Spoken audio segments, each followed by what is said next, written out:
ನಿನ್ನೆ ತಾನೇ ನಾನು ಚಾರ್ಜ್ ತಗೊಂಡೆ ಕರ್ನಾಟಕ ಚಲನಚಿತ್ರ ವಾಣಿಜ್ಯ ಮಂಡಳಿ ಅಧ್ಯಕ್ಷನಾಗಿ, ಅಕಾಡೆಮಿ ಅಧ್ಯಕ್ಷನಾಗಿ.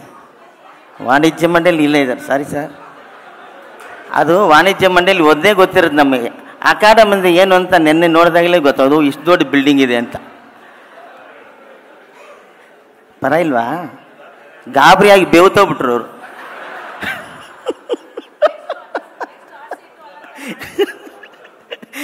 ಅಕಾಡೆಮಿ ಅಧ್ಯಕ್ಷನಿಗೆ ನಿನ್ನೆ ಸ್ವೀಕಾರ ಮಾಡಿದೆ.